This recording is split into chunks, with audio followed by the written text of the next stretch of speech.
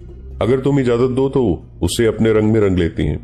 تم نے دیکھ لیا یہ کتنی خوبصورت ہے، اس میں شوخی بھی ہے اور اس کا جسم سختی برداشت کر سکتا ہے۔ تربیت کی ضرورت ہے، لیکن میں یہ سوچ رہا ہوں کہ یہ شخص تو یہ کہتا ہے کہ اسے اپنی اس بیوی پر اعتماد ہے اور وہی پیغام رسانی کا کام کر سکتی ہے۔ سلیبی نے کہا، اگر یہ لڑکی اس شخص سے نفرت کرتی ہے تو اسے دھوکہ دے گی اور ہم سب کو پکڑوائے گی۔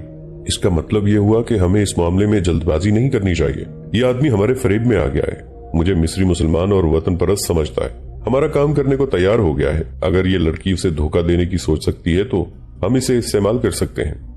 میں اسے پرکھوں گا، تم رات کو تھوڑی دیر کے لیے اسے میرے پاس لے آنا، کسی بہانے باہر چلی جانا۔ کھانے کے کچھ دیر بعد لڑکیاں پھر اسے ہنسنے کھیلنے اور گپ شپ کے لیے لے آئیں۔ اسے پہلے سے زیادہ بے تکلف بلکہ کسی حد تک بے حیا کر لیا۔ سلیبی آ گیا اور لڑکیاں کسی بہانے باہر نکل گئیں۔ سلیبی نے زہرا سے وہی باتیں کی جو لڑکیاں اس کے ساتھ کر چکی تھی۔ سلیبی نے اسے اپنے معیار کے مطابق پرکھا اور اسے بازو سے پکڑ کر اپنے قریب کرنے لگا تو زہرا نے اپنا بازو چھڑا کر کہا، میں ایسی عام اور سستی چیز نہیں کہ ذرا سے اشارے پر آپ کی گود میں گر پڑوں گی۔ سلیبی کو اس کی یہ بات پسند آئی۔ لڑکی ہر کسی کے ہاتھ آنے والی نظر نہیں آتی تھی، البتہ اس نے یہ دیکھ لیا کہ زہرا میں وہ جوہر موجود ہیں جو ان کی جاسوس اور تخریب کار لڑکیوں میں ہوتے ہیں۔ ذرا تربیت کی ضرورت تھی۔ اسے بھی زہرا نے بتایا کہ اسے اپنے خامند سے نفرت ہے، لیکن چونکہ وہ مجبور ہے اور نفرت کا اظہار نہیں کر سکتی، اس لیے وہ سمجھتا ہے کہ وہ اسے چاہتی ہے۔ اب بھی نفرت کا اظہار نہ کرنا۔ سلیبی نے اسے کہا، میں تمہیں اس سے آزاد کرا لوں گا اور تم شہزادیوں کی طرح زندگی بسر کرو گی۔ تم یہیں بیٹھو، میں تمہاری سہیلیوں کو تمہارے پاس بھیج دیتا ہوں۔ وہ کمرے سے نکل گیا اور لڑکیوں کے پاس چلا گیا۔ انہیں کہا، لڑکی کام کی ہے، اسے اپنے سائے میں لے لو۔ حبیب القدوس اسے بری طرح چاہتا ہے۔ اس لڑکی کو ہم اس بات پر لائیں گے کہ وہ اس کے ساتھ دیوانہ وار محبت کا عملی اظہار کرتی رہے تاکہ وہ اپنے قابل اعتماد کمانداروں وغیرہ کے ساتھ اس لڑکی کی معرفت رابطہ قائم کر سکے۔ یہ تمہارا کام ہے کہ لڑکی کو اپنے جال میں لے لو، اسے اپنی زندگی کا شاہانہ پہلو دکھاؤ اور تم جانتی ہو کہ اسے کس طرح اور کس مقصد کے لیے تیار کرنا ہے۔ زہرا حبیب القدوس کے ساتھ والہانہ محبت کا اظہار کرتی رہی اور سلیبی اور اس کی ساتھی لڑکیوں کو بتاتی رہی کہ اسے حبیب القدوس سے نفرت ہے۔ دونوں لڑکیوں نے اسے اپنے ساتھ رکھنا اور باہر لے جانا شروع کر دیا لگی۔ پھر یہ ان کا روزمرہ کا معمول بن گیا۔ رات وہ حبیب القدوس کے ساتھ گزارتی تھی، دن کا زیادہ تر وقت دونوں لڑکیاں اسے اپنے ساتھ رکھتی اور کبھی سلیبی بھی اس کے ساتھ دوستانہ باتیں کرتا تھا۔ زہرا 4-5 دنوں میں ان لڑکیوں جیسی ہو گئی۔ اس کی شوخیاں بے حیائی کا رنگ اختیار کرنے لگیں اور لڑکیاں آہستہ آہستہ اسے اپنی پر اسرار زندگی کے متعلق بتانے لگیں۔ اس دوران سلیبی نے حبیب القدوس کے ساتھ بغاوت کا منصوبہ تیار کر لیا۔ حبیب القدوس نے یہ منصوبہ تیار کرنے میں بہت مدد دی۔ اب سلیبی کو اس پر اعتبار آ گیا تھا۔ اس نے حبیب القدوس کو مصری فوج کے 1-2 اعلیٰ حکام اور 2 انتظامیہ کے حاکموں کے نام بتائے جو درپردہ سلطان صلاح الدین ایوبی کے خلاف تھے اور بغاوت کی سوچ رہے تھے۔ انہوں نے ہی یہ فیصلہ کیا تھا کہ کسی طرح سے اسے ہاتھ میں لیا جائے۔ سلیبی نے اسے یہ نہ بتایا کہ وہ سلیبی ہے، اپنے آپ کو مصری وطن پرست ہی بتاتا رہا۔ اس کا مقصد بغاوت کرانا تھا۔ زہرا ان دونوں لڑکیوں میں اس قدر شیر و شکر ہو گئی تھی کہ اب یہ کہنا کہ وہ کسی شریف باپ کی بیٹی ہے یا ایک مسلمان نائب سالار کی بیوی ہے غلط تھا۔ حبیب القدوس اسے اپنی وفادار بیوی سمجھتا تھا۔ ایک روز اس نے لڑکیوں سے کہا کہ وہ اس کھنڈر سے اور پہاڑیوں میں گھری ہوئی دنیا سے تنگ آ گئی ہے۔ لڑکیوں نے اسے کہا کہ وہ اسے پہاڑوں سے پرے کی دنیا دکھا لائیں گی۔ چنانچہ وہ اسے ایک پہاڑی راستے سے گزارتی ایک جھیل کے کنارے لے گئیں اور اس کے کنارے کنارے جب وہ اور آگے گئی تو اسے دریائے نیل نظر آ گیا۔